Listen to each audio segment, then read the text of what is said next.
Hi friends, మీరు నా latest అప్డేట్స్ని మీ మెయిల్లోకి పొందడానికి youtube.com/officetime అని టైప్ చేసి సబ్స్క్రైబ్ బటన్ క్లిక్ చేయడం ద్వారా మీరు నా లేటెస్ట్ అప్డేట్స్ని మెయిల్లోకి పొందొచ్చు. అంతేకాకుండా timecompress.in అనే వెబ్సైట్ ద్వారా కూడా మీరు నా వీడియోస్ని చూడవచ్చు.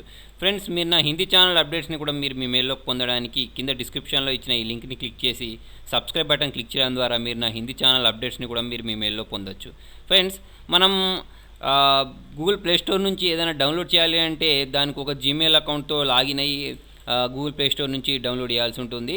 అయితే ఇలా చేయడం వల్ల మనకు ఏం నష్టం అవుతుంది అంటే, మీ జీమెయిల్లో ఉండే ఈమెయిల్ అడ్రసెస్ అన్నీ మీ కాంటాక్ట్ లిస్ట్లో కనిపిస్తూ ఉంటాయి. అంతేకాకుండా వాళ్ళ ఫోన్ నెంబర్స్ ఉంటే ఆ ఫోన్ నెంబర్స్ కూడా మీకు ఇక్కడ సింక్ అవుతూ ఉంటాయి.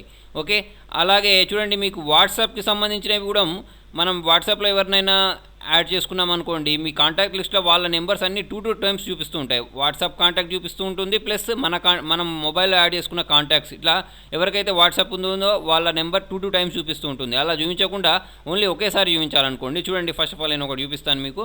దీనికోసం మీరు మీ మొబైల్లో ఉండే సెట్టింగ్స్లోకి వెళ్ళండి.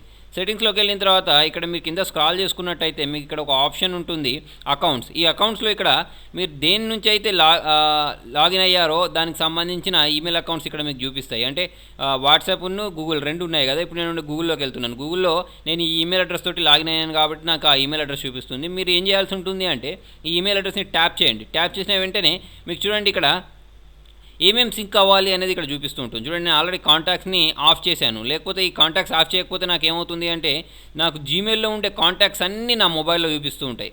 నాకు ఇలా ఇష్టం లేదు కాబట్టి నేను దీన్ని తీసేశాను. ఓకే, తర్వాత వచ్చేసి మీ జీమెయిల్ ఈమెయిల్ అడ్రస్లు కూడా చూపించాలి వద్దా అనేది ఇక్కడ నుంచి చూడండి. మీకు ఇక్కడ సింక్ ఆఫ్ చేశాను. ఇది క్లిక్ చేయడం ద్వారా కూడా మీకు ఏంటంటే అవి చూపించవు. ఓకేనా, అంటే దీనిలో ఉండే ఈమెయిల్ అడ్రస్లు అవన్నీ ఇక్కడ మీ కాంటాక్ట్ లిస్ట్లో చూపించవు. అయినా కూడా చూపిస్తున్నాయి అనుకోండి, మీ వాట్సాప్కి సంబంధించినవి, జీమెయిల్కి సంబంధించినవి. అట్లాంటప్పుడు మీరు ఏం చేయాలి అంటే, ఇక్కడ క్లిక్ చేసిన తర్వాత ఫర్ ఎగ్జాంపుల్ చూడండి, ఇక్కడ మీకు సెట్టింగ్స్ ఉన్నాయి. ఈ సెట్టింగ్స్లోకి వెళ్ళిన తర్వాత ఇక్కడ ఒక ఆప్షన్ ఉంటుంది మీకు. ఏంటి అంటే కాంటాక్ట్ టు డిస్ప్లే, ఇది ఉందా, దీన్ని ట్యాప్ చేయండి. దీన్ని ట్యాప్ చేసిన తర్వాత ఇక్కడ మీకు చూడండి, ఓన్లీ వాట్సాప్కి సంబంధించినవి చూపించాలంటే వాట్సాప్ సెలెక్ట్ చేసుకోవచ్చు. జీమెయిల్కి సంబంధించిన కాంటాక్ట్స్ చూపించాలంటే అవి సెలెక్ట్ చేసుకోవచ్చు. లేదా ఫోన్ అంటే ఫోన్ ఒకటి పెట్టుకుంటే ఓన్లీ ఫోన్లో ఉండే కాంటాక్ట్స్ మాత్రమే చూపిస్తాయి అన్నట్టు. ఓకే, ఇప్పుడు నేను ఫోన్లో పెట్టాను కాబట్టి ఫోన్ చూపిస్తున్నాయి. ఒకవేళ ఆల్ అని పెట్టాను అనుకోండి, చూడండి నాకు మొత్తం దీనిలో నా ఈమెయిల్ అడ్రస్లు అవి ఇవి అన్నీ చూపిస్తున్నాయి. నాకు అలా కాకుండా ఓన్లీ ఫోన్ కాంటాక్ట్స్ మాత్రమే కావాలి కాబట్టి నేను ఇక్కడ క్లిక్ చేసి కాంటాక్ట్ డిస్ప్లేలోకి వెళ్ళేసి ఇక్కడ ఓన్లీ ఫోన్ కాంటాక్ట్స్ పెట్టినప్పుడు నాకు చూడండి ఓన్లీ నా ఫోన్లో ఉన్న కాంటాక్ట్స్ మాత్రమే చూపిస్తున్నాయి.